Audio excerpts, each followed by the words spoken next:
Assalamualaikum warahmatullahi wabarakatuh. Salam sehat anak-anak. Baik, untuk minggu ini di bulan Oktober untuk tanggal 26 sampai dengan tanggal 30 nanti di minggu depan itu anak-anak masih di bab 2, tapi bab 2 nanti langsung anak-anak mengerjakan untuk tugas 6.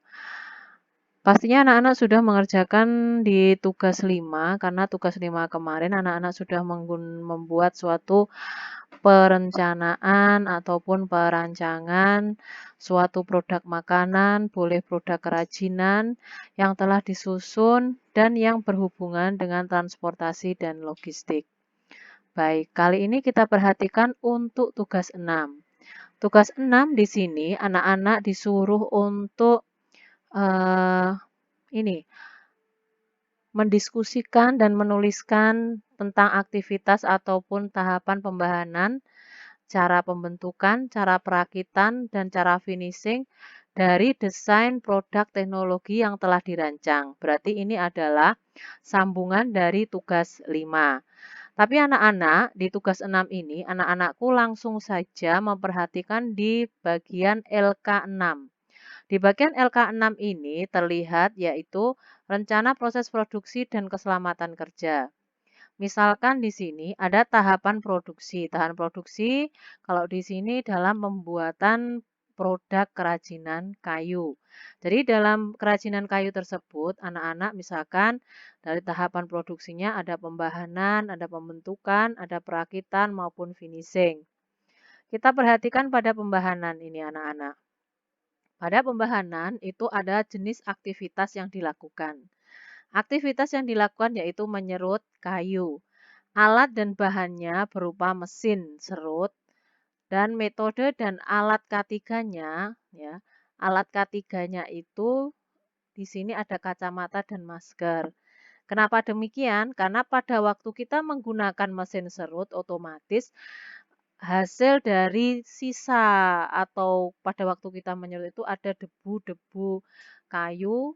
Jadi kita memerlukan kacamata dan masker agar melindungi mata dan hidung kita dari sisa kayu yang diserut tadi.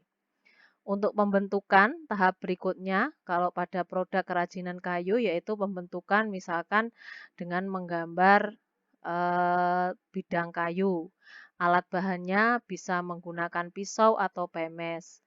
Untuk metode dan alat K3-nya anak-anak bisa menggunakan kaos tangan seperti itu. Dan di sini ada perakitan. Perakitan berarti istilahnya sudah menyatukan bahan-bahan kayu tadi yang sudah dibentuk ya. Misalkan buat kursi berarti tinggal merakit membentuk sebuah kursi. Alat bahannya berupa mungkin di situ ada palu. Terus sama juga di sini ada metode dan alat K3-nya apa? Metode dan alat K3-nya berupa kaos tangan. Biar kita pada waktu menggunakan palu tersebut tangan kita tidak terkena. Jadi penggunaan alat K3 ini sangat berguna bagi kita dalam mengerjakan pekerjaan. Yang fungsinya sebagai pelindung diri kita. Bagian finishing mungkin kalau untuk produk kayu bisa menggunakan ini ya anak-anak apa? Pernis ya atau cat kayu. Nah, di sini alat dan bahannya berupa cat. Ini jenis aktivitasnya misalkan mengecat. Alat bahannya berupa kuas dan cat. Terus metode dan alat K3-nya bisa menggunakan kacamata dan masker juga. Seperti itu. Atau mungkin contoh dari yang lain.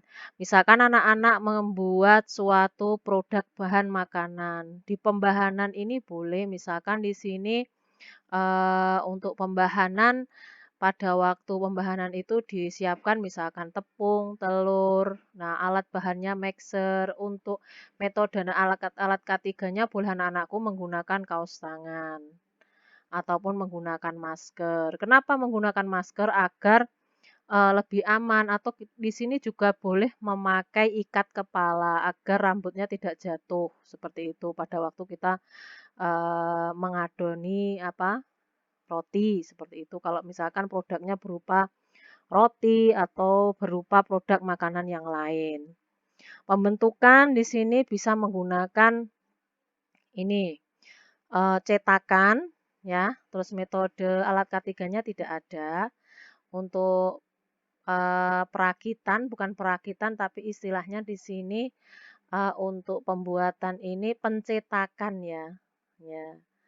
Cetakan, ini alatnya cetakan, terus metode alat cutting-nya tidak ada. Misalkan kalau produk makanan ya disesuaikan ya nanti, disesuaikan dengan rencana proses produksinya. Kalau di sini dicontohkan produk produk kerajinan kayu. Kalau misalkan anak-anak menggunakan produknya itu produk bahan makanan, berarti juga tahapan produksinya harus disesuaikan dengan apa yang telah direncanakan di tugas 5.